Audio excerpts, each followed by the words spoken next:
Welcome to the most must-listen to show on the internet. Welcome to AEG. I am your host, JB, and this week I have Marlon.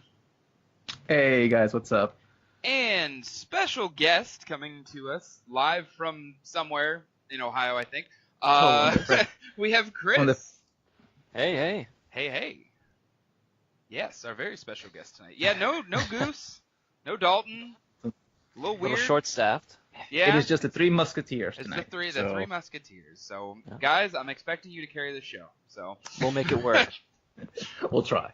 But no, this week we have a little bit of a kind of covering all our bases.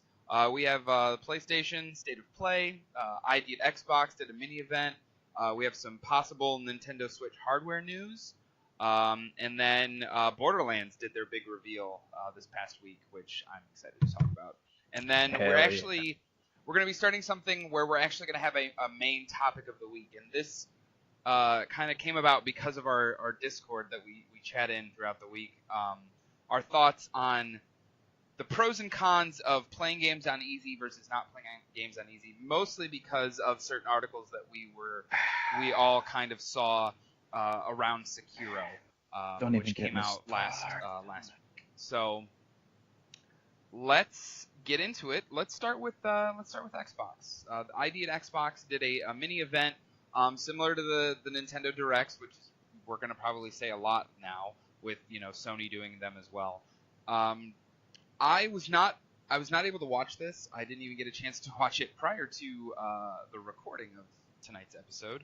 But the two big things that I kind of gleaned, two games that actually look interesting to me in terms of these indie games that they've focused on, were Outer Wilds, which is a new game from Annapurna, who did What Remains of Edith Finch and that team, and then After Party, which is kind of like a quirky comedic style game. So, yeah. Did you guys see anything else in this little event that kind of caught your eye, or? Not really, to be honest with you. No. I like the idea of where Microsoft is heading into the direction of this. Right. I mean, they're trying to branch out a lot more, due to, they're already branching out because of all the stuff, all the hardware moves that they're making with the xCloud and all that kind of stuff. But yeah, they're trying to still, have that really open-ended source relationship. I know Chris and I were kind of talking about this. Like, it's nice to see these companies being very developer-friendly. Chris pointed out, and you can back me up here, that Steam has been doing this for years. Right. Yeah. It's interesting to see a console platform actually have an open development for users that it hasn't really been around before. So you can have someone, an indie developer, can crack into that console market, which is super hard to reach for anyone who's not, a AAA developer. So right. It's cool to see that happening now on consoles for Xbox One. Yeah, I mean, and I know I also kind of mentioned this. I am not the hugest fan of indie stuff. Like, kudos to the developers that can make these, unique, smaller experiences. And I'm not saying that haven't been some indie games that I've truly, truly loved. But I don't get super excited about these smaller. I know it's hard. I like the big budget, AAA experiences. Yep. Like, I like I like that stuff. You're like, I'm big. It's definitely a niche market, but it was something that wasn't previously available, and now it is. Right. And it's growing a lot more. We see it all the time with that kind of stuff. Yeah. For me, it's this. Indies have this appeal. The fact that they are made by a team that has a very low budget. They are not this huge, and sometimes over the even top. one or two people. And it can create new IPs that it'll eventually grow to be like a AAA game. So for me, the appeal for indie games and Microsoft for trying to hit that market is for me, I like the direction they're going. I like the fact that they are putting emphasis on the indie platforms and the indie games. The problem that I have is the same thing that I have with Sony did this a couple of years back, where they show a lot of indie games, and I I couldn't tell you half of the things that they were showing on that E3 a couple of years back. And my They biggest just thing is I literally just saw them go, nice, good, okay, not gonna play it, bye. well, and not even that I'm like not gonna play it. Like if something catches my eye, like they show these indie titles and some of these these streams and press conferences at E3 and everything like that, and they look awesome, but then they come out with no fanfare. Mm-hmm. I get like unless you have like a main, like unless you're published by like a Sony, they have ones that are exclusive to Sony's probably the best at kind of getting out there with, hey, we're kind of getting behind this indie title and this is when it's coming out and this is what it is and stuff like that. But there are a lot of times where they'll show these games at at conferences and announcements and stuff, and then they'll come out and I'll be like, oh shit, that's out. Like, Right. I had no idea. And they're probably showing it alongside all these other AAA games, so it kind of gets, thrown to the back. It gets very lost. Lost in the. Yeah. Whereas we see with ID at Xbox, like that's a full event dedicated to this program that is, promoting these indie games. Right. And we just so it kind of has its own platform to push everything forward. Yeah, and we just had Nintendo do the same thing with the Nindies showcase that they do.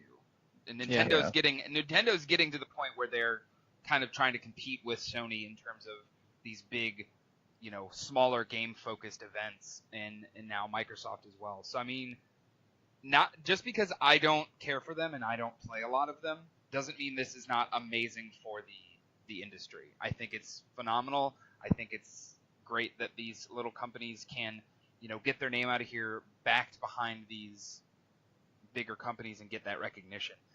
But as we'll get into later, sometimes certain things, as much as I want to like them, are just not for me. Yeah, I think the biggest advantage here is just that the developers get to expand their outreach, really. Yes. Yeah.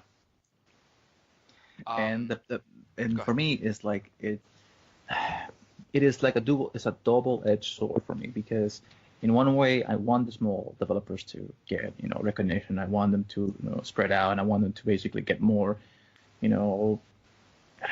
time in the spotlight to be able to show what they can do. What I don't like is the fact that what we usually end up getting with a couple of years later on, getting bought out by EA, by Activision, by this bigger companies that just basically then buy them, do nothing with the IPs that they created, and then they just basically end up becoming, vaporware, or end up becoming just a lost IP that just sitting there in the background doing nothing, Right. Or they ended up, disbanding the whole team because they say, oh, we don't need you anymore. And I feel like half of the time, at least specifically with EA, it feels more like it's not a strategy of making the little guy get bigger, but more like a strategy of, okay, if I buy them right now, they're not going to be an issue for me later on when it comes to developing games that may be, going right. up They're against trying them. They're trying to swallow up the market share. Yeah, they swallow the market share, and then they're like, okay, I don't need you anymore, so they just disband the whole thing, and they keep the IPs and they keep everything. It's like a business strategy of being able, hey, listen, I'm buying you not because I need your stuff, I'm buying you because I'm the other competitor to buy you. And I mean, I want more transparency, and this is what I like about the Microsoft ID events, is because it's literally just, hey, listen, we have this going on, we want to show it to you. Hey, you want to come work with us? I have no problem with that. It's just it's two ways. You get the good with the bad. Right. That's just my opinion. So so shifting gears, I mean, we've already brought it up. PlayStation, right? It was like the day after we recorded last week, did their PlayStation State of Play, which is again like a Nintendo Direct style, showcase of these guys, PlayStation, Sony. They did a little bit of everything. They showed some indie games. They showed some VR stuff. They showed some updates on big games that are coming out literally this month now. Later, Dreams finally getting early access. Yeah, I was gonna say they didn't. 16th. Which I'm surprised they waited, like another day or so to announce that, because it was like a couple days later that they announced that Dreams was gonna be they're gonna do an early access. April 16th? Yep. It tells you the fact that how much time has gone for. Like it tells you it tells you how much of a pain in the butt game development can be. Yeah, I mean, how long have we known about that game? And it's not. I mean, it's coming out, but it's mostly coming out like as a smaller project that will eventually. Like an alpha, basically. Yeah, But that's basically what happened. It was showcased. It was held. We were told about this game back in 2012. Wow, I didn't realize it was that long ago. That's a long time. They were working on Tearaway, and the team that was the team Molecule, I think. Media Molecule was working on this, and we're talking about Tearaway in this game. Then it starts showing a little rumors in 2003, 2013, and then 2014 they do a teaser. 2015 gets announced. 2016 was supposed to come out. It gets pushed to 2017. That gets pushed to 2018. That gets pushed down to this month, where they're finally getting the early access. I'm like, oh yeah. God. I mean, it'll be interesting to see. I honestly I did not read the article. Is it going to be free to use, or is it like one of those where you pay a little bit up front and then anytime they do updates and bring and move stuff out for it? I think it's just an early access for. Like it'll be just like a free download, like a beta thing. Okay. I want to say, because it's not for everybody. It's just for certain people. Gotcha. Or so let me see if I can find actually That's fine. Article. While you do that, I will. I'll kind of get into the PlayStation State of Play. So they focused a lot on VR. They announced they announced one major VR title, which was Iron Man VR. Okay, so the Dreams Early Access will cost $29.99 MSRPs in the US and $39.99 MSRPs in Canada. So you're gonna have to pay up front. Okay, so $30, but I'm assuming if anytime they bring out when they officially go full launch, like it'll just roll over and you'll. So it's like how normal early access works, where you pay a little bit up front and then. Yeah, basically. Okay, very cool. But yeah, so Iron Man VR, and then they showed off that No Man's Sky is going to be in VR. I know we talked a little bit in the pre-show about VR and what you guys thought. Like, are you into it? Were you excited? Is it something that you're just kind of like, eh? Yeah, more like for me, although I haven't really had any experience with VR, so I can't really say. I am kind of skeptical of how long I'd be able to play a VR game before I just have to rip off the headset and go sit down for a while. But yeah, I don't know. It's cool that they're kind of going, whole hog into this, and they're investing. Clearly, they're launching a ton of titles for VR, and they're very interested. I mean, it's a very promising technology. Yeah. I think the ceiling for this technology is very, very high.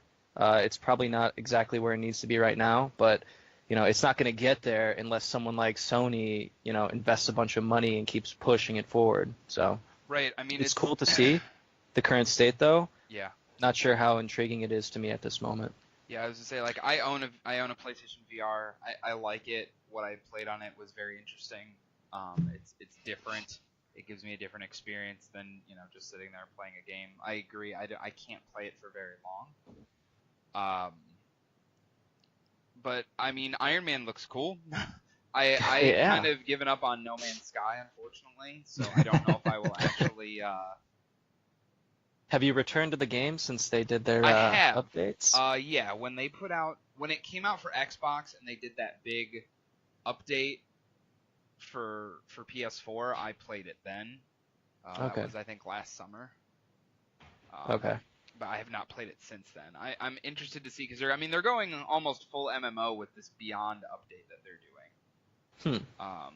It's going to be fairly fully online. And then having it be in VR might be pretty cool, because some of those worlds are weird and unique, and being able to see those creatures, reach your hand out and try to touch them and stuff like that. Yeah. The idea is interesting. I just don't know if it's for me. Right. I think for me, the fact that here's my issue with VR. Okay, my issue with VR isn't the fact that technology, and it's not the motion sickness that can occur when playing the game. My issue with VR is I don't want cables when I'm playing a VR game. Hmm. I want to experience it as free movement that I can do, as in restrictive in any way possible, without me. Because this is the thing for me. I feel like if I put on those headsets and I'm trying to play this game, I'm gonna trip over and I'm gonna break something. I am a very clumsy guy, so the less cables, the better. I understand. I completely get what you're saying, and yeah, Because it's some of those setups, it's like, right. The so apparatus, much. because they've even updated it since I got it. Because I got one of the Gran Turismo bundles. I think it was last year. Was it last year? And they were trying to move them out, so it was like really cheap. Because they had recently just updated the model to make it easier and more user friendly to set it up. But yeah, the setup is ridiculous because you have multiple HDMI cords to go in and out of stuff. You have a little box that you have to plug into through the PlayStation, but then also through the headset. And yeah, you're tethered to the thing, and you have to have space, and you have to have the camera set up. Like it's definitely interesting, but when it works, it's great. Like, we talk about like, VR stuff's not for me, but they at the PlayStation State of Play they announced Blood and Truth, which is like a spy thriller, which actually looks really freaking cool. I saw that. Interesting. But what I'm interested is you can actually play it with a controller. See, that's where the barrier of entry. Like, I don't want to have to use the Move controllers. I don't want to have to do that kind of stuff. It's not. So you're playing it with a controller while the headset's headset, on? so you can look around and be immersed in the world, but you're still using a controller. Interesting. Yeah. So I mean, I'll tell you why I'm saying that, because I'm seeing lately new articles about the new Oculus Rift coming out that is wireless, and I saw people playing with it. I'm like, I need that. I want that. The wireless model looks very, very cool. And the thing is this is like, for me, playing VR, it's like you said, there's different experiences. Like if you want to feel like you are in a cockpit, then yes, that works. You're sitting down, you feel like you're in a F1 car, or you're in a F-15 fighter.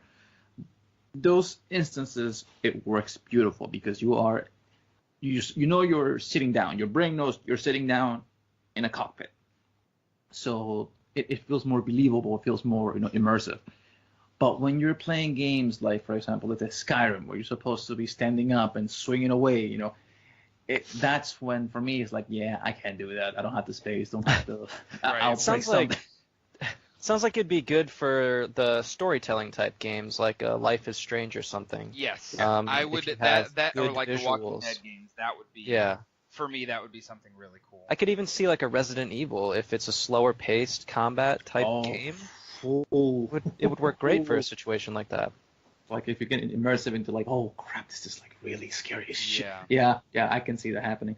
It would be a horror game with good gameplay at the same time. Right, like I know they did when Resident Evil 7 came out. You were able to play that entire thing in VR. Like that would be something very cool. I never did it. I do think that would be very interesting to do though. Yeah. Like I said, I mean, I don't have much experience with VR, so a little out of my realm. But yeah, I see it being very cool for those type of games in its current form. For sure. And then moving forward, the ceiling's super high, so. As the hardware improves, I think that's like the main barrier. So as that gets better and better, I think we're going to see more and more companies start to invest in it, and just better games and a better experience all around. Just hope we don't do Sword Art Online. That's all I'm having. Please don't. I don't want to die. Okay. So kind of tidying up with the rest of the announcements, they did show off. Speaking of indie games, this one actually does look really, really cool to me, which is called Concrete Genie. Which is like it's like I can't really put my finger on what exactly it is. I mean, I know you're like painting like things on the wall and the creatures come to life, and like it's all about like imagination and stuff like that. So Yeah, it looks like it has very good visuals, which Yes. is obviously a key component to VR at this point. I can't remember who said it. I think it was the Giant Bomb guys, but it does seem though like it's a PS3 game in a PS4 time. You know, this looks like something that Sony would really have put their money behind last generation. Right. On the PS3, and then now it's something that's coming out now, which is cool. I mean, that one I'll probably check out. I might give it a shot, depending on how much it is and stuff like that. When think about it. Pixel Opus, the ones who created Entwine. This is the second game, and I love Entwine. There was a very mystical way about how that game played, and this kind of, from what the gameplay I've seen, it does channel that feeling. Yes. So it's like I'm curious to see how the game works out when you actually have playing it in your hands, because remember, a lot of the demos that you see these people play it on E3 and stuff like that, it's what's the word that I'm looking for here? It's heavily edited. Yes. Yeah, so it does look though like on rails. The gameplay does look like it would feed into the VR system pretty well. Yeah, I don't believe as far as VR drawing game, things, though. you don't have to really. It's not like a full-on combat, Yeah, I don't believe it. Is it a VR game though? I'm not 100% sure. No, I think it's a confirmation of 2 PlayStation VR modes. Okay, so there are modes, but it's not an actual. It's not. You don't have to play it in VR.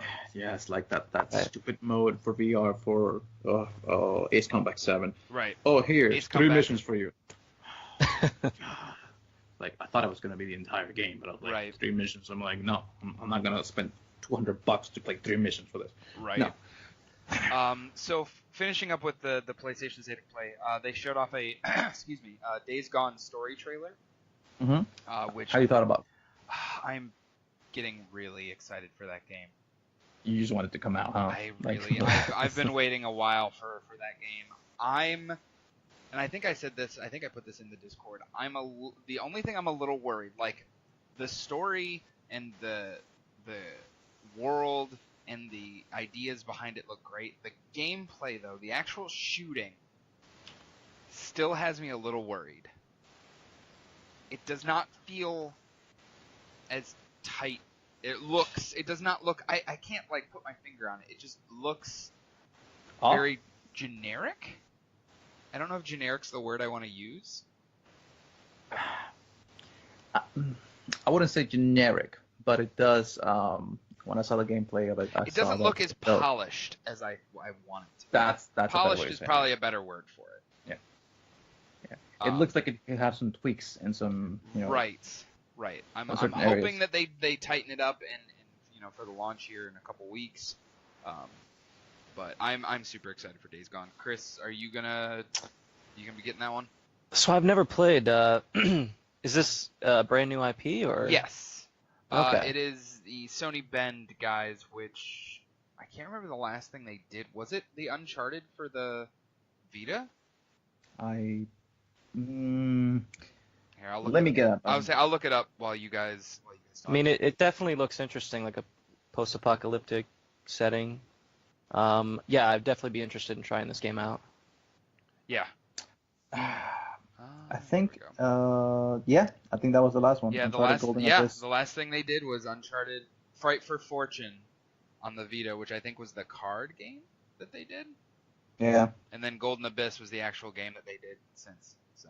Yeah. I think after that and before that was Siphon Filter, which, I mean. Oh yeah, they are the Siphon Filter guys. So I mean, interesting. They have a good history.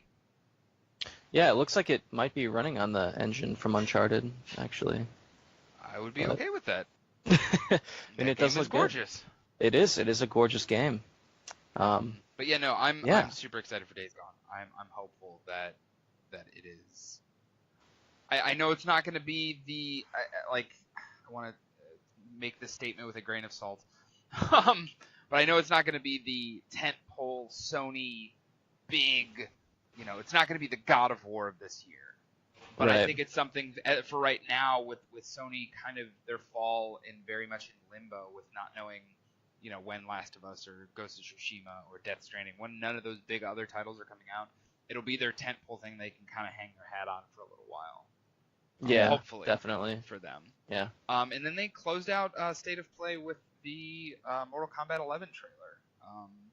Showed off a couple new characters, which that game comes out in 3 weeks as well, right? It's literally 3 days before Days Gone.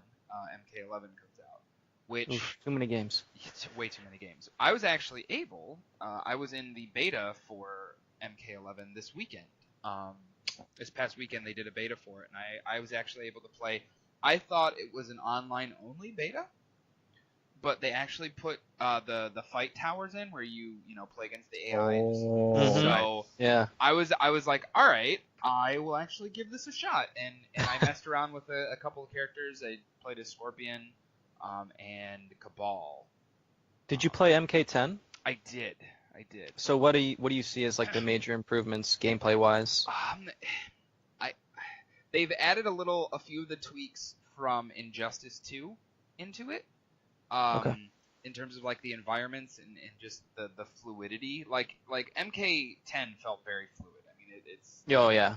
It's a Mortal beautiful Kombat game. has always been like that, but I just felt like Injustice took it to that next step, and this takes those two things and kind of mashes them together and then takes it up a level. They have a lot of, you can play your own way. Like you can, yes, every character is, has a vanilla version, but you can kind of tweak those characters to play how you play. So if you really like a specific character, you can make them have a certain play style that tailors to your style. So it'll be different. It'll be interesting to see, especially like when they eventually get into Evo and tournaments and stuff like that, like where this game really kind of carves its path. So yeah. let me ask you this then: are you gonna buy it? And if you're gonna buy it, are you gonna buy a fight stick? Yes, I'm buying it. No, I'm not getting a fight stick.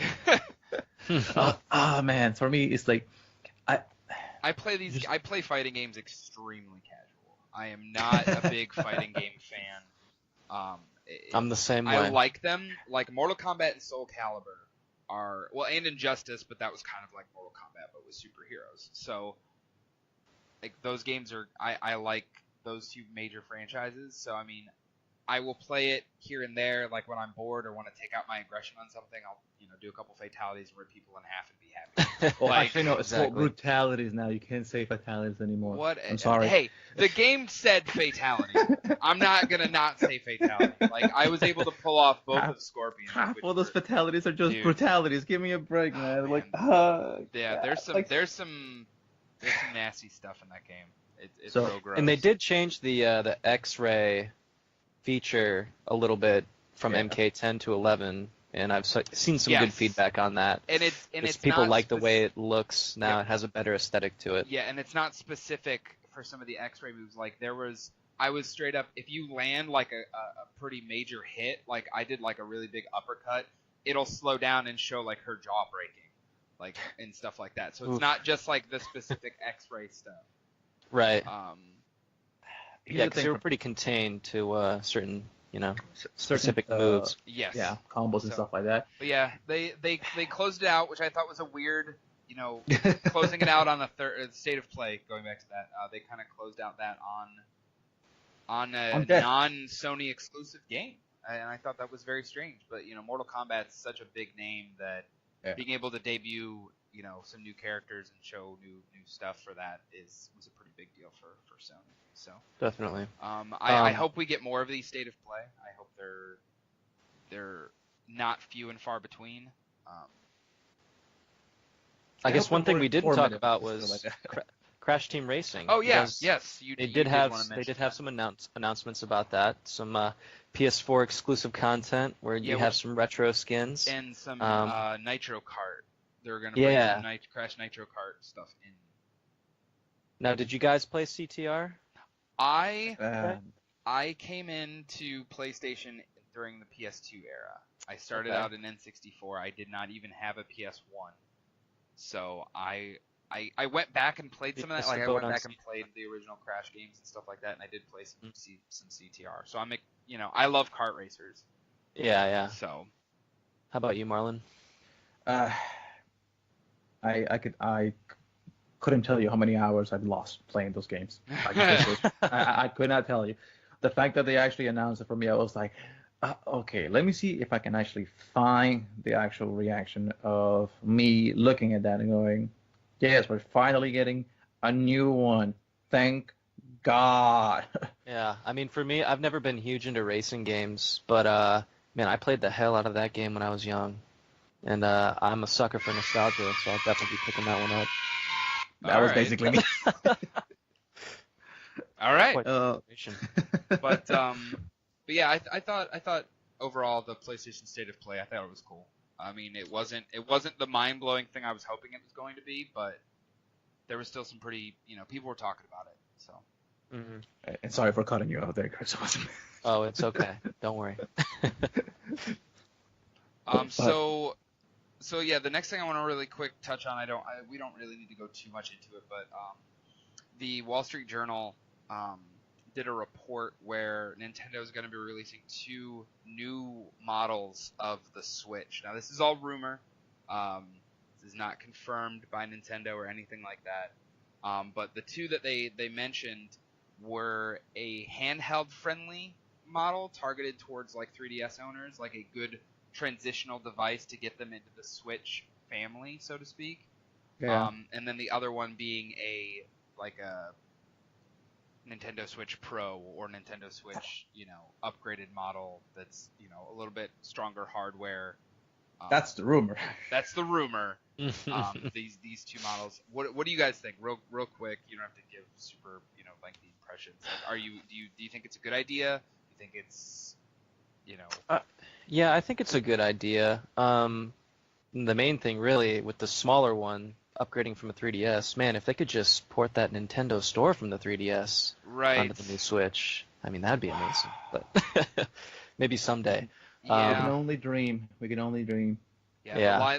If they made a handheld friendly model, like bringing that library with it would be great, wouldn't it? It'd be great. Yeah, I don't know. How old is the Switch? 2017. It just Turned 2 had years now. its second birthday about a month ago. Okay. I mean, it is a little bit early to be talking about the next gen already. Well, I don't know. I don't think it's I don't want to. I don't think it's really a next gen So, move. yeah, I think okay, not it's next like gen, it's but like the half step, like Right, how the right. PlayStation 4 Pro and the Xbox Exactly. One X have done. Switch Pro. I think they'll get plenty of orders. I think it's a smart business decision, but I'm not sure if it's necessary. I do like the idea of having 2 separate models in the Switch family, though.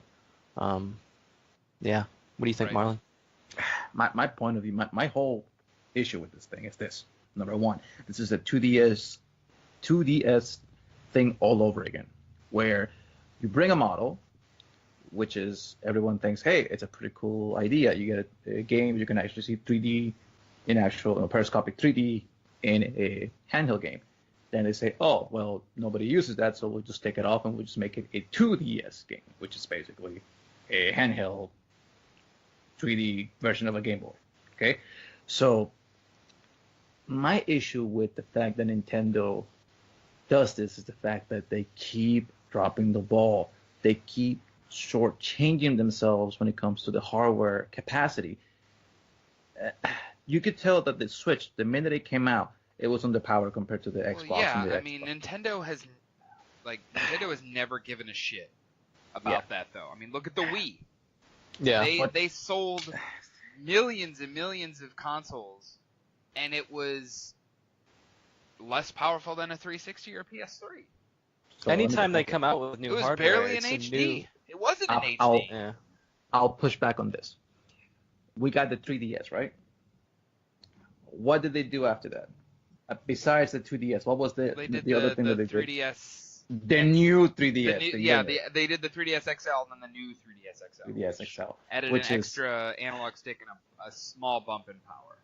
But yeah, which then they created new games that you could only work on that new 3DS XL. But there was only like a couple of them It's how can I say this thing? I don't want to see it happening with the Switch. though. Okay? Because I don't want to see it be like, okay, this is the new Switch Pro. Okay? So we're going to have Pokemon Sword and Shield only working on the Switch Okay. Pro. I understand. I would say I understand where you're coming from. I don't. That is not a good idea because that segments the market, and that's not what you want. It cannibalizes their sales when it comes to Exactly. hardware. So that for me is my issue with Nintendo when it comes to, hey, listen, if you're gonna create a product, if you're gonna make a new product, make it better. Don't make it worse. Okay? Because if you're trying to appeal to the younger kids, to the younger audience, just keep it at the Switch level. If your whole point of like making a dumbed down version of the Switch, which is just basically the handheld by itself, then what's the whole point of having it 3DS? Right. What's the whole point of having your? Because I understand where they were coming from. They were saying the fact that, hey, the Switch is going to be the new handheld mode. The new handheld is going to be both our console and our new handheld console all at one. That I understand. But you're basically cannibalizing yourself. You're stagnating your cells because I mean, you're gonna. So you think that even with the handheld only model, they're still gonna cannibalize themselves because I mean I guess the whole point of the Switch is in the name. You can switch from it being a handheld to a home console whenever you want. Good point. So, I mean, if you're making a handheld-only version, I mean, what's the point of having the Switch then? Right. Well, I will say this. If they can somehow miniaturize it and it's, handheld only, but they can increase the battery life by 3 hours, say now I can play, Zelda for 6 hours unplugged compared to 3 or 2, then that's a pretty big advantage. It is. Now, my question is like, are you going to be able to play all those games that are on the current Switch in the handheld version? Yeah, see, what I'm They thinking... talked about an enhanced version. Right. So what are you actually getting from that? What and I'm thinking... won't you get on the handheld version? Sorry. Oh, it's fine. Sorry. My thing is with the handheld version, if this, comes to light and this is true, I think what they're literally going to do is take out the dock and drop the price. I mean, let's face it, this dock is just a piece of plastic. Honestly, it is just literally a piece of plastic. If you need to buy another one, it's literally like $90. They could at least put an Ethernet port on it, Can I put I'm not even gonna say it. It annoys me because it tells you that Nintendo hasn't thought it through when it comes to developing the Switch. With PS4 and Xbox, they realize, hey, listen, we have our base model, but we're gonna, upgrade it. For me, the X makes sense. The S doesn't make any sense whatsoever for me. That for me was like, okay, you basically made Xbox, then Xbox S, and Xbox X. And for me, it was like, why couldn't you just do a good upgrade from the get-go, as opposed to just doing step-by-steps? I don't like when companies do that. I understand why some companies do that. It's a new gadget for parents to buy their kids at Christmas. Exactly. So my issue, not my issue, my point of view, my whole takeaway from this is the fact what you said, guys, is that what I would like to see is more games on the Nintendo console store. I would like to see. Putting their focus on other facets. On basically making the store better. If they could get their older great IPs onto the Switch platform, I think they would make the community much happier than releasing dropping new hardware where you don't really need it. The Switch is versatile enough that I don't need you to keep pushing versatility on me. I need you to give me more content on what I have in my hands right now. And content that is not online, because we could clearly know that Nintendo doesn't know how to do online. Okay. Yeah, and maybe invest some money into that too. Yeah. So for me, and I do want to do a little bit of a segue here because of what happened. So since my point of Nintendo is just having more games that I love, like Super Mario World. I would love to see Ocarina of Time. Legend of Zelda: Skyward Sword. Twilight Princess. The lot. All Nintendo games. Fire So Emblem. I woke up this morning and You fell for it, man. and I see and I go to Twitter, because that's how the young kids do it nowadays. Them kids nowadays. You go wake up and you go to Twitter, and I see this post by IGN that says Nintendo Direct. I'm like, oh crap, Nintendo Direct! I didn't realize it. I go in there and they're talking about how they're gonna bring all these new games into the Switch, right? Legend of Zelda: Ocarina of Time, Skyward Sword, Twilight Princess. They're gonna bring Metroid, Wind Waker. They're gonna bring Super Mario World. They're gonna bring all these cool games, and I'm getting more excited. I'm really happy about it, and then. Like, how can I say this? It's like this orchestra is singing in the background of my house. This beautiful angelic orchestra. It's like, oh, hallelujah. And then it starts to turn into a minor key. Starts getting a lot of dissonance, And you could tell when it starts changing and shifting and twisting and turning. And I'm going, oh no, oh boy, what is this? And we're bringing not just everything, and since we're bringing everything into Switch, that also includes the bad things as well. And I start seeing Bubsy, and I'm like, oh. And then you checked the date. And I checked the date. Yep. And my heart broke. Yeah, I mean, I won't lie. I fell for it there. Man. April Fool's, for a hot second. God damn it, IGN! I hate you guys so much for it. I felt I fell for it for a hot second. I was super excited. I was like, oh shit! Like bringing their entire Zelda library to the Switch, like that's brilliant. And then it's what they need to do. And then I realized what day it was too. Like when I saw they were bringing like something akin to Pornhub into the Switch, I'm like, okay, that's it. Yeah, that's it. No, forget it. Never like, okay, it's a troll job. Yeah. But switching gears, Gearbox teased that they were teasing for multiple weeks leading up to it, but they said that March 28th they were going to make a big announcement regarding the future of one of their biggest franchises, which is obviously Borderlands. They released a teaser trailer the day before, showing off some ideas that kind of led a lot of people to believe that a lot of the rumors that were coming, that were kind of going about were very true.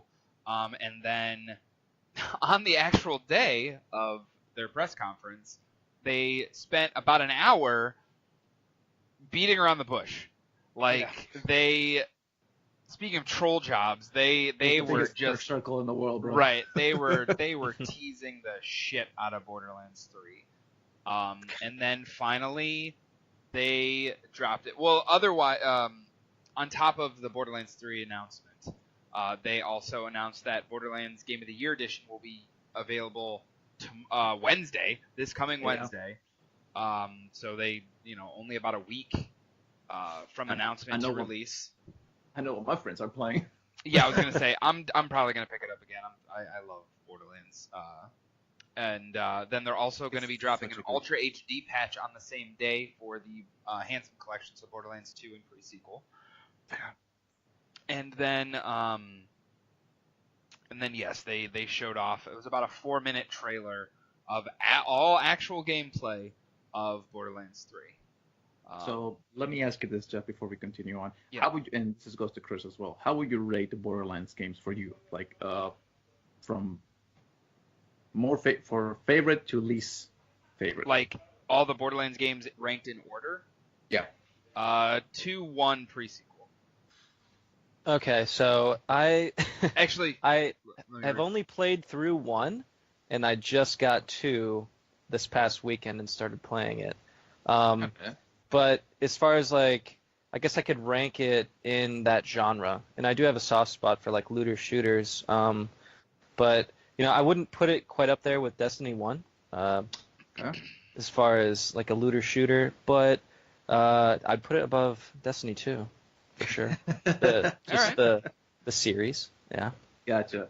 Okay, now I know I know where you're Not coming the best from now. answer, but I'm No. yeah, I would Trust me, say you. I haven't played You're for all talking the to a guy games, that's so. played the game almost 3,000 hours. So I know exactly where you're coming from with that. yeah, I am beyond excited. I'm ready for more Borderlands. And 2 pre-sequel, 1, and Borderlands Tales. oh yeah, I was gonna say mine would Oh, honestly bottom. probably be 2 Tales from the Borderlands, 1 pre-sequel. Gotcha.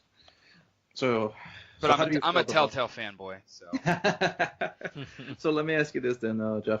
Since you are a Telltale fanboy, what was your reaction when seeing the actual trailer for Borderlands 3?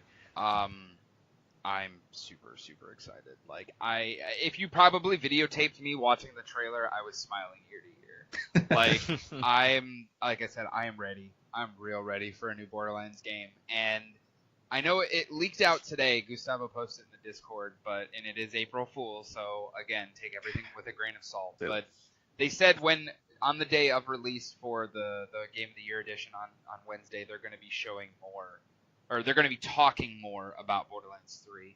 And the rumor that they put out that's out there now is the release would be September 13th to be specific. Yeah, they did post a tweet that they deleted that Yeah. said September 13th for the release date. Which, fuck yeah, that's perfect. Yep. I don't Yeah. have to wait. That's just. I was really just enough worried, time. especially when they only showed, that gameplay trailer. They didn't go into much more detail than that. I was really worried. I'm like, it's not gonna be till spring of next year. Actually, Right. you know what? I think it might be September 13th because it is a Friday 13 when it comes Oh, out. that's perfect for them. That falls right in tongue in cheek with their brand of humor. Yeah. And that's that prime would season for games to come out, so. Oh yeah, absolutely. Like yeah, if they could have said September, October, November, like yeah, that would have all those would have made sense. I mean, we'll find out more on Wednesday. I mean, a lot of the chatter that I heard was that people were saying, "Oh, it looks like it's going to be a lot more of what Borderlands 2 was," which is not a bad thing. No, I'm not. There's And people that that was have put thousands of hours into that game, and it's a great game. Right. So, And that's what a lot of people were worried that it's not. They were going to take a lot of cues from, these other live service games that have come before, like Destiny and Anthem and Division and stuff like that, where it's going to be very persistent, very open, constantly people online, all that kind of stuff. From what they showed, I mean, this is just based off a 4-minute video of the game. Of a trailer. Guns walking by themselves. Right, guns walking by themselves, like, what the fuck? But I don't think it's going to be that. I think it's going to be more of what we love about Borderlands. Yeah, it's going to have co-op. Yeah, it's going to be online that you can, play with your friends and stuff like that. But I think it's going to be more of what we've grown to love from that franchise, and I am 100% okay with that. It's been too long. It's been way too long. It looks like they're going to stick to their guns, and I'm excited to play the game. All pun intended.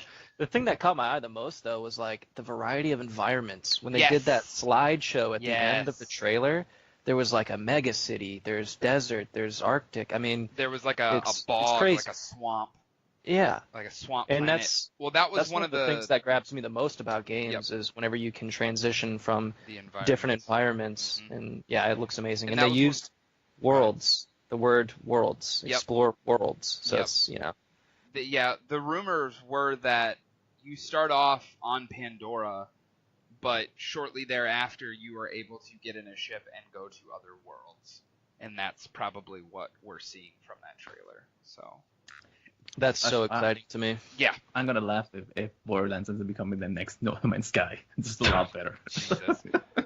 Don't even. Well, I mean, originally, like way back in the day when they were originally designing, or when they were originally talking about the next Borderlands game, I mean, I think there was a trademark called like Border Worlds or something like that. So I mean, this may be a manifestation of that, idea. So, yeah. but all in all, I'm fucking stoked. I can't wait till Wednesday to find out if that date is real and find out hopefully some more grounded information about it, shut up and take my money. Like, you already got my purchase. I'll buy whatever stupid $300 edition you're gonna put in front of me.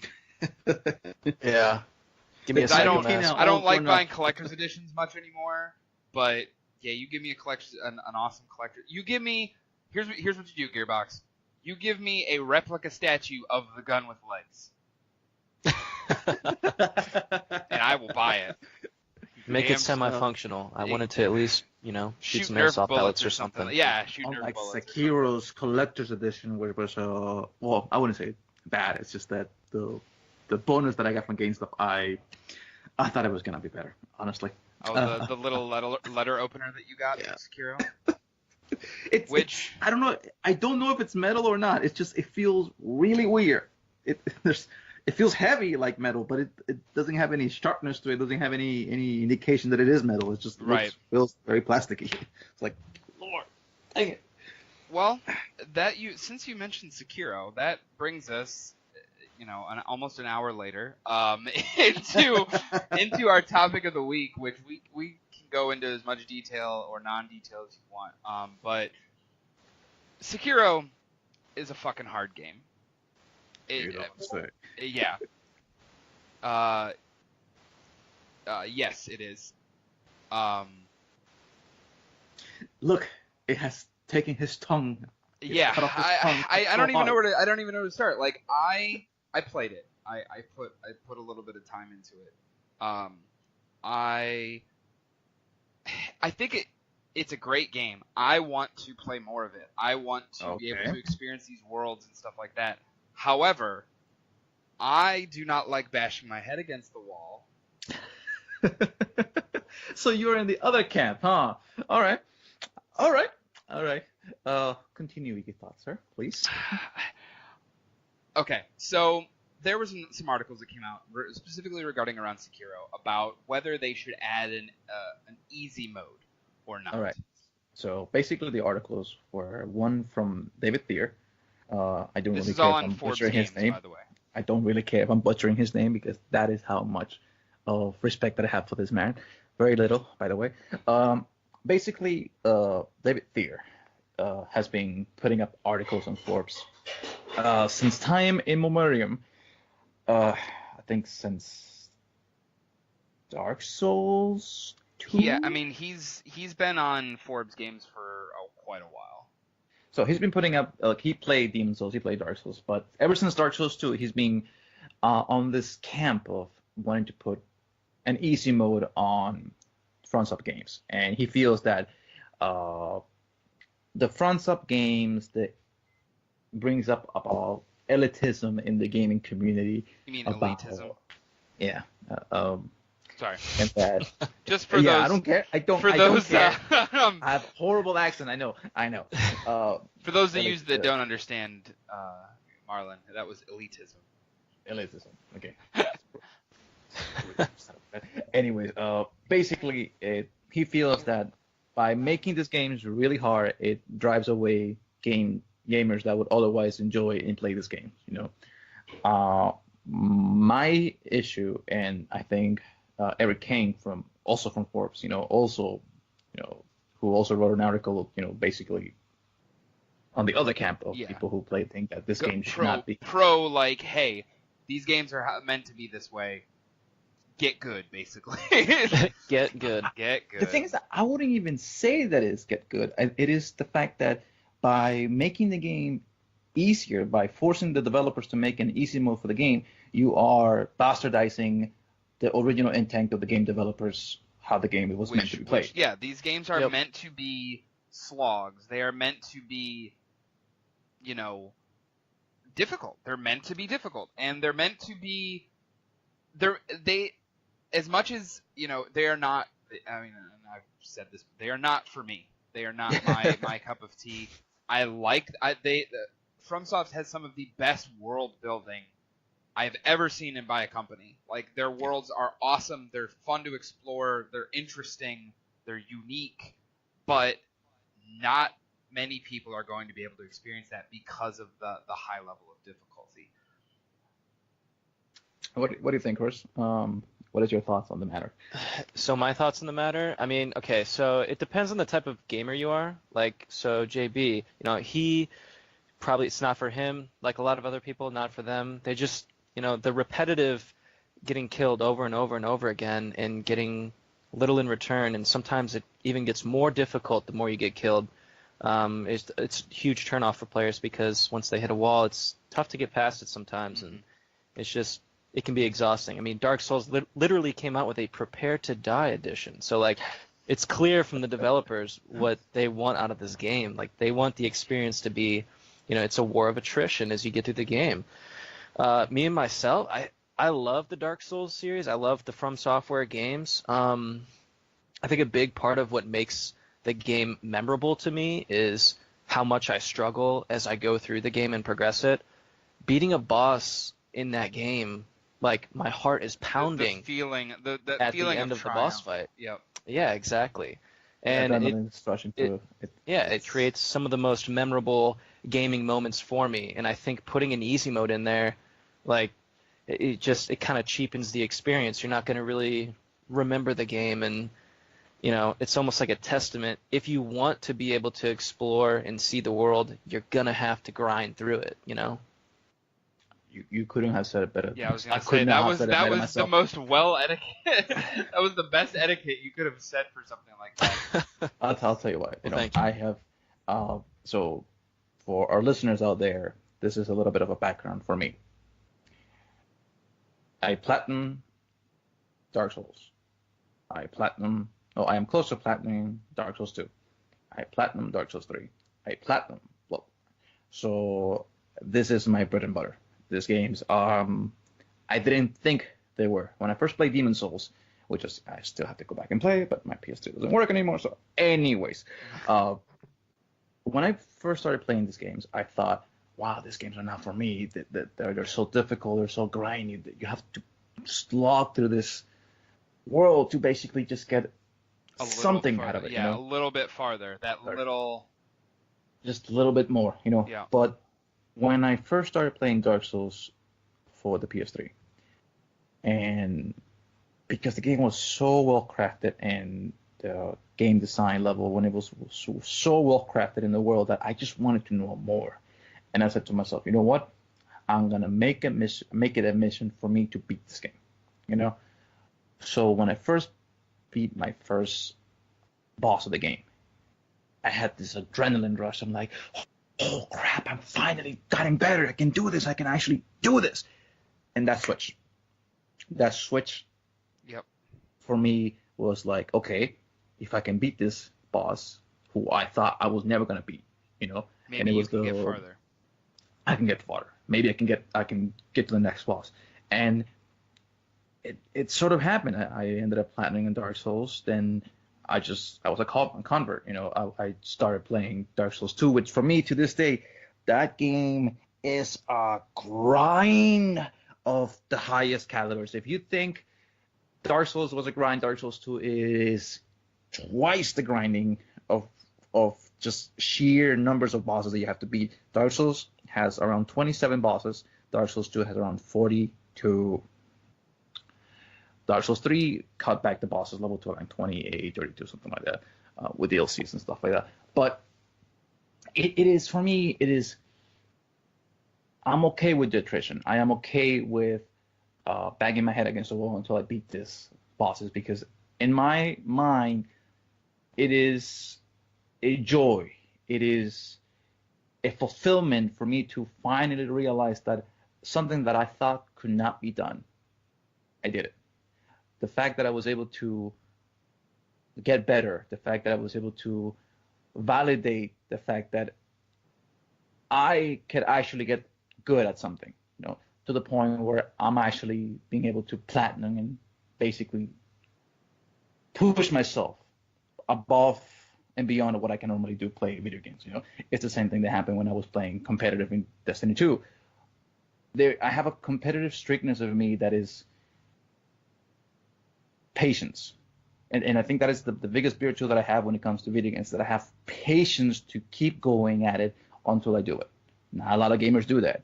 Not a lot of gamers have the time for that. Not a lot of gamers will spend 30, 40, 50 hours on 2 areas. Right. And And I that's will my say, biggest- it Go ahead, Chris. gives you a sense of pride whenever you beat a game like that and you beat certain bosses. In easy mode in that game is essentially a participation trophy. Yeah, that's the thing. If FromSoft were to say, hey, listen, we're going to put an easy mode, for me, it just cheapens the entire thing because it is now no longer okay, what sets me apart from the rest of the people that play this game? Right. You know, it is, and that is not an insult. That is not Right. me saying, hey, I am better than I'm you. better than No, you that is because just Yeah. that is just me saying, It's- listen, It takes away from what the developer wants. it's like this, okay? How can I say it to you? I have respect for lawyers. I have respect for doctors. I have respect for architects because they spend years and years building something to get better at their craft, studying and busting their asses Going to to get school where for they're 10 going. years. So for me to say, oh, listen, okay, we're going to make lawyers, or from now on only 2 years, and it's going to be easy classes. The other people are going to be like, wait, hey, wait a minute. That's not right, okay? That's bullshit, okay? If you want to get something in life, you want to become better at something, you have to put in the time. If you don't want to play those type of games, you are welcome to walk away, okay? You are welcome to say, hey, listen, this game is not for me. I'll play something else, and that's fine. But it goes both ways, you know? If you don't like something that is, for example, for me, if I don't like something that is easy, I'm not going to go on Twitter and say, Borderlands, Gearbox needs to create every game the most difficult, hardest game, and if people don't like it, well, screw them because I want it to be hard. It goes both ways, okay? If you don't like something and it doesn't affect you in any way, shape, or form when it comes to playing your video games, then just walk away. But Yeah, don't I don't wanted go to. out and ruin the fun for everybody else. You know, that's what I'm saying. I started playing Sekiro. I got that first area. I died a couple times because I don't know. I just was trying to see what this game was all about. And I was like, I don't think this is gonna be for me. I don't think this one is. And that's totally fair. And then I did, I stopped playing. A couple days later, I'm like, I'll give it another shot. I got farther. I beat the first mini boss. It got to that next area. Got my ass handed to me again. And I'm like, as much as I didn't say I was not enjoying myself. And it is just I don't have the time. My biggest thing is the biggest, not saying that, for people like me, putting an easy mode would at least allow me to have the time to complete these games and see this world that From Software has built. However, I wholeheartedly understand your argument for you having that badge of honor, for being able to do that. And yeah, if me that doesn't have the time or this, honestly, I don't have the skill set to for some of these From Soft games, me being able to complete it and being like, you busting your ass to complete, like, what if let's say you platinum Sekiro and a couple months after you do that, they add an easy mode and I go through and I platinum Sekiro, like, you'd be pissed, right? I'd be pissed in the sense of, okay, I wouldn't be pissed if you say, hey, listen, I beat this game, I platinum the game, and you leave it like that, I wouldn't be pissed at that, I'd be pissed if you then go and brag, oh, I beat Sekiro as well, I busted my, I'm like, no. It's like you played on fucking get over easy. yourself. Yeah, like, no, get over yourself with that. Right. Slow your roll. Yeah. Like, it's, how can I say this? I think Chris said it best, is that when you play something that is difficult and you beat it, it becomes memorable to you. Yes. It becomes something that you can look back upon and say, wow, I did that. If you play it on easy, you lose that. It's you.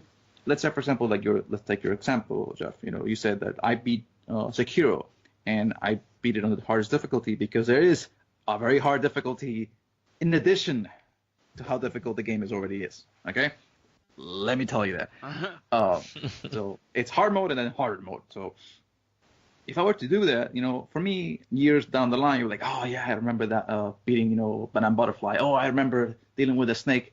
With you, it's like, oh yeah, I forgot about that. Right. I mean, I think I Oh, remember yeah, that game. right, Yeah. and that's honestly like I see 100% where you're coming from. Like there are times where I will remember a game and barely remember anything about finishing that game, and I have finished it because Yeah. there were times where I'm like, I'm just gonna drop the difficulty down to easy and burn through this. Mhm. You know? Now, I think for games like Halo and Call of Duty, in those type of games where there's a multiplayer and you want to dig into the multiplayer, but you also kind of want to get familiarized with the game, playing the campaign on easy, you'll get the story, familiarize yourself with the weapons Right. and the Yep. gameplay, and it won't take up too much of your time.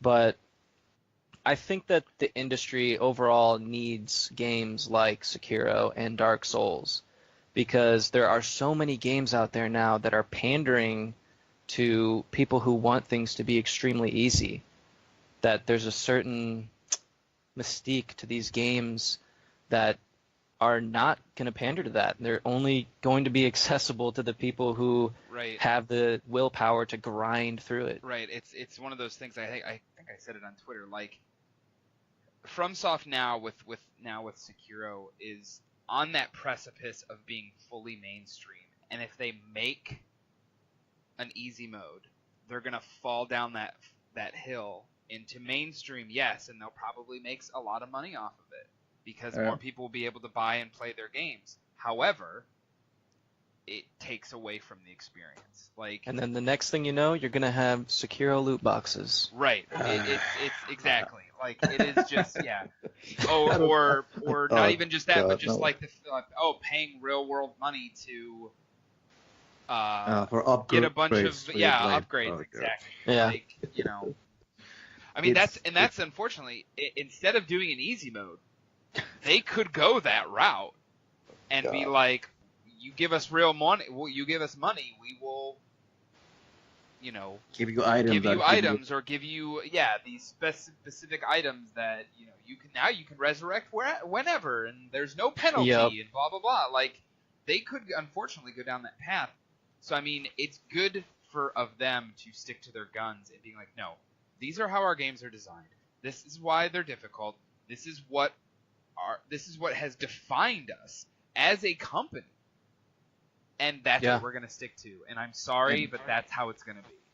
And for me, is that FromSoft reminds me of my younger days as a gamer. If you remember back in the SNES, back in the Sega Saturn era, back in the NES, games were meant to be hard for a very specific reason. Yeah, they a were lot meant of games to be. were to this day like some people can't beat because of just the sheer difficulty. They were of difficult because they wanted kids to keep playing it over and over and over again. And the only way you could do that, especially if the games were in arcades where people have to put coins in them, is to make the games hard. Yep. It is to push that, like, hey, listen, if you want to keep playing this game to a little bit more farther, you need to get better, or you need to keep paying more. It's I remember Ninja Gaiden, I remember Battletoads, I remember Super Mario World 3. Like I remember Simba. That game, Lion King, was a pain in the butt. Simba, yeah. Before FromSoft though, speaking of Ninja Gaiden, like Ninja Gaiden was like that was the test. Like Ninja Gaiden Black and Ninja Gaiden 2 on the 360 and stuff like that. Like that was like the man, incredibly you're good hard at game. fucking video games if you can finish these games. Yes. Those games are hard as shit. And this is like a more modern realization of that idea. And yeah, I mean it's something that the gaming industry needs. There needs to be a small slice of, developers where they have, integrity in the fact that this is how we want players to perceive our games and take in our games, and they're going to stick to that. I think it's great. And I mean, I'll be honest. I play the majority of my games on easy. You guys all know this. If you listen to the show whatsoever, There's nothing wrong you know with that. This Okay. is that's how I play. Because I don't, my time is very limited now. It's the older limited I now get- because you have to deal with family members and stuff like that and kids, stuff like that. But I bet you that as you get older and the kids grow up and they leave Right. the house and you're by yourself again, just with your with It'll you and probably your I'll wife. be able to get back to Yeah. that kind of gaming.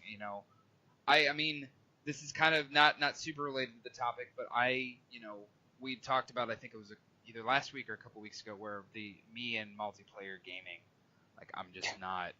Games as service. Yeah, There's a lot games of as people service, like that, it's just, It's just not. I just don't. I don't have the time or dedication to something like that. However, yesterday I put about 8 hours into Anthem and I finished the main story. Congratulations. Yeah. I was gonna say. I mean, I mean, as much as people shit on that game, and I know a lot of people shit on that game, me being even included one of them, that's not a bad game. I Yeah. enjoyed it. But And you know what? I think aside from time, it's also that some people just want to, sit back and make it kind of akin to watching a movie. Like, Right. I'm going to go in here and experience this world and have this story play out, and I'm going to play through. And I don't want to replay the same thing like this is Edge of Tomorrow, Like, I'm not trying to play the same segment for 5 hours, Right. Let's get moving. Right. So, I mean, I get it from that viewpoint too, and Yeah. sometimes that's how I want to play games. So, And at the end of the day, I think both sides to the argument have their fair point in regards to game difficulty of games and gaming difficulty and stuff. But Game developing in is- this I agree. specific case, honestly, the right answer there's no right or wrong answer of how you want to play your games. But in this specific case, the right answer is let FromSoft do their thing. Chris, you made the point. Everybody there should be something for everybody. If you want to, bang your head against the wall and do what you want to do and play Sekiro and, like, Marlon said, spend 20 hours on one or two areas of a game, you should be allowed to do that. If you want to burn through everything and play the game on easy, you should be able to do Forget that. it. But in this specific case, I honestly agree with Marlon. My thing is this though, if a game developer wants to make a game like their vision of a game, it is set in stone, okay? There are certain games where that vision needs to change and morph and evolve. Anthem, for example. They know that their vision of a game was a very outdated vision because when Destiny came out, it set the stones of what a looter shooter should be. The formula is there, So Anthem trying to not follow the same formula. Hey, listen, we're going to do it this way, but it doesn't connect with the players. And if the players are not liking it, there's a little tug game that they can do with that, because it is a game as a service. But because a shooter looter shouldn't be inaccessible. That's not the point of a looter shooter. The point of a looter shooter to be accessible, that anybody can play it and that can have a difficulty level that is for everybody, and then you can change it and shift it. That's the whole point.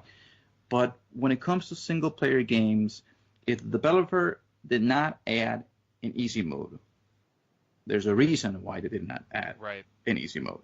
If the developers did not add a hard mode, there is a reason why they did not add a hard mode. Those for me are how can I say this? Like, it is the testaments of what a game developer wants. Example, the Nazi game, Wolfenstein. The New Blood, and Wolfenstein. It has difficulties. It goes from easy all the way to like, holy crap, this is hard. But they made it that way so that anybody could have a difficulty that they could enjoy, Everybody can have the experience. And they can have the experience. But that's something that they wanted. Okay? Yeah. If Wolfenstein, if let's say, Naughty Dog, to say, hey, listen, Uncharted is going to have only the hardest difficulty, crushing, and that is the way you're going to play it. Not a lot of people are going to play it. A lot of people that are going to play it are going to really memorize it, and they're going to go, wow, that game was good. But you're not going to be in the mainstream. That's what Naughty Dog wanted with Uncharted. They wanted to create a version of Indiana Jones that anybody could be and anybody could play and anybody could relate to, So there is something for everybody, but you cannot make it for everybody. You cannot go out and just make it easier because you want to make it easier. Because you say that you want to, I don't want to put the time or effort in it, and that's fine. But then just walk away. Don't play it. That's it. You're done. You don't have to spend the $50 on it.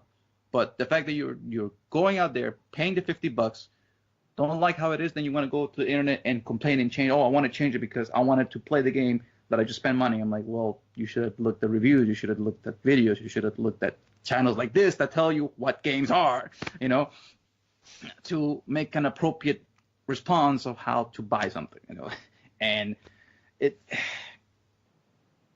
my point of view when it comes to video games is that there is something for everybody.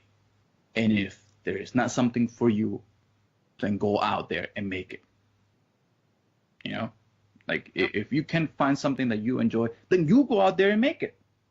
And learn the skills, become a game developer, and then you realize, oh crap, it's not as easy as I thought it was. There's a lot of bullshit that I have to deal with to actually get this thing, and then I'm gonna have some kid from some backwater town tell me how to play my game, how to do it. Like, come on.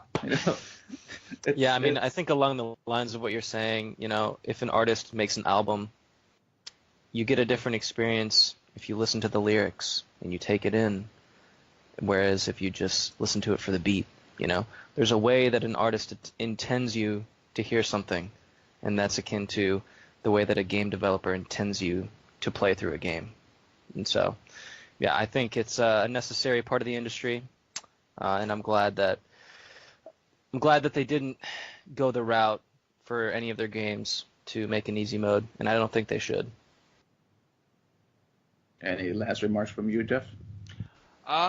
I mean, I pretty much, I feel like I said what, I said you should be able to make games for everybody, but not make one game for everybody. I guess is the best way. Gotcha. That's a good way to say it. Beautiful. Yep. That's a beautiful way to say it. But yeah, that brings us to the end of this episode, doesn't it? I believe so. Thank you guys for, thank you everyone for listening. You can, as always, follow us on Twitter at AverageGaming17.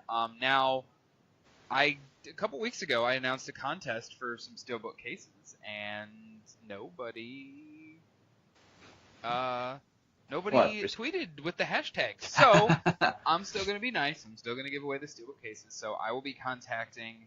I'm going to pick one of our Twitter followers at random, and they will get a box of Steelbooks. So. I think what I'll do. I think what you should do is this when it comes to the steel boxes. How many do you have set up for the contest? 6, I think. Okay. I think what you should do is, since nobody responded to the hashtag, or at least nobody responded that you know of, why don't I searched the hashtag on Twitter and I didn't see anything. So. I don't know if you want to try this. Like I said, this is your idea. This is your baby on this. So I don't want to overstep my boundaries when it comes to that kind of stuff. Is that you can do it 2 ways.